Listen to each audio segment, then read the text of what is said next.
কৃষির বত এতে খিবা ফলদয়। বামাগণ বলে শুনি সাধুর বচন, লক্ষ্মীর ব্রত করি সবে সৌভাগ্য করণ। সদাগণ শুনিয়ে হা বলে অহংকারে, অভাবে থাকিলে তবে পুজিব হারে। ধনজন সুখভোগ যা কিছু সম্ভব, সকল আমার আছে আর কি বা অভাব। কপালে না থাকে যদি লক্ষ্মী দেবে ধন, হেন বাক্য কবু আমি না করি শ্রবণ। ধন মধ্যে মত্ত হয়ে লক্ষ্মী করি হেলা, নানা দ্রব্যে পুণ্য তরি বাণিজ্যেতে গেলা। গর্বিত জনের লক্ষ্মী সইতে না পারে, সর্বদুঃখে দুঃখী মাগো করেন তাহারে। বাড়ি গেল ঘরে গেল ডুবিল পুণ্য তরি, চলে গেল ভ্রাতৃভাব হলো যে ভিখারি। কি দোষ পাইয়া বিধি করিলে এমন, অধম সন্তানে আমি অতি অভাজন। সাধুর অবস্থা দেখি দয়াময়ী ভাবে, বুঝাইয়া কেমনে ইহা মনে মনে ভাবে। নানা স্থানে নানা ছালে ঘুরাইয়া ঘানি, অবশেষে লক্ষ্মীর ব্রতে স্থানই দিলেন আনি। মনেতে উদয় হলো কেন সে ভিখারি, অপরাধ ক্ষমা করো অপরাধ ক্ষম মাগো কুপুত্র ভাবিয়া। অহংকারে দোষে দেবী শিক্ষা দিলা মোরে, অপার করুণা তাই বুঝালে দিনে রে। বুঝালে যদি বামাগো রাখো গো চরণে, ক্ষমা করি আশ্রিত জনরে। সত্যরূপিণী তুমি কমলা তুমি যে মা, ক্ষমাময়ী নাম তব দিনে করি ক্ষমা। তুমি বিনা গতি নাই এ তিন ভবমরে, স্বর্গেতে স্বর্গের লক্ষ্মী ত্রিবিধ মঙ্গলে। তুমি মা মঙ্গলা দেবী সকল ঘরেতে, বিরাজিছ মা তুমি লক্ষ্মী রূপে ভূতলে। দেব নর সকলের সম্পদ রূপিণী, জগৎ সর্ব তুমি ঐশ্বর্যদায়িনী। সর্বত পূজিতা তুমি তিলক পালিনী, সাবিত্রী বিরিঞ্চি পুরে বেদের জননী। ক্ষমা করো এ দাসের অপরাধ যত, তোমা পদে মতি যেন থাকি অবিরত।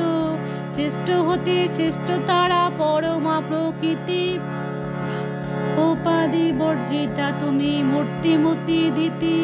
সতী সাধ্বী রমণী তুমি মা উপমা, দেবগণ ভক্তি বনে পজে তবে সমা। তোমা রাশে অধি শাস্ত্রী দেবী তুমি রাশেশ্বরী, সকলেই তব অংশ যত আছে নর নারী। কৃষ্ণ প্রেমময়ী তুমি কৃষ্ণ পানাধিকা, তুমি যে ছিলে মাগো দাপরে রাধিকা। স্ফুটিত পদ্মাবনে তুমি পদ্মাবতী, মালতী কুসুম গুঞ্ছে তুমি মামালতী। বনের মাঝারে তুমি মাগো বনরানী, শতসিংহ শৈলপুরী শোভিত সুন্দরী।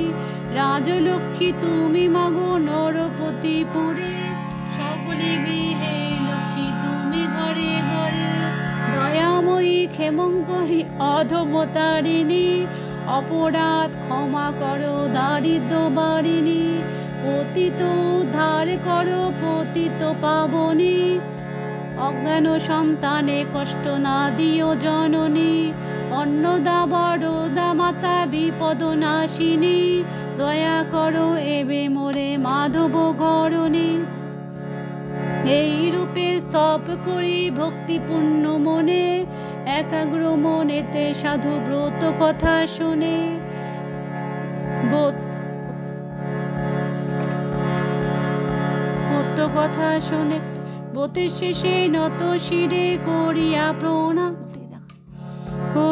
প্রণাম, মনেতে বাসনা করি আসে নিজ ধাম।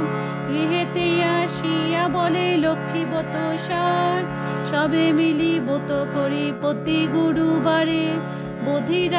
বধূরা অতি তুষ্ট সাধুর বাক্যেতে, ব্রত আচরণ করে স্বভক্তি মনেতে। নালিশ সাধুর ছিল দুষ্ট সহচর, দেবীর কৃপায় সম্পিত লোভীর প্রচর। আনন্দেতে পুণ্য দেখি সাধুর অন্তর, পুণ্য তরি উঠে বসে জলের উপর। সাধুর সংসার হলো শান্তি ভরপুর, মিলিল সংখ্যাল ও সহ্য। এভাবে নর লোকে হয় ব্রতের প্রচার, মনে রেখো সংসারেতে লক্ষ্মী ব্রত সার। এই ব্রত যে রমণী করে এক মনে, দেবীর কৃপায় তার পুণ্য ধনে জনে। অপুতার পুত্র হয় নির্ধরেণ ধন, ইহলোকে সুখী অন্তে বৈকুণ্ঠে গমন। লক্ষ্মীর ব্রতর কথা বড়ই সুমধুর, অতি যতনতে রাখো তাহা আসন উপর। যে জন ব্রতর শেষে স্তব পাঠ করে, অভাবে ঘুচিয়া যায় লক্ষ্মী দেবীর বরে। লক্ষ্মীর পাঁচালি কথা হলো সমাপন, ভক্তি করি বর মাগো যাহা যাহা মন। সিদ্ধির দাও সবে এও মিলে, উলুধ্বনি করো সবে অতি কৌতূহলে। দুই হাত জোড় করি ভক্তিযুক্ত মনে, নমস্কার করো সবে দেবীর চরণে। নমস্কার করো সবে দেবীর চরণে, নমস্কার করো সবে দেবীর চরণে।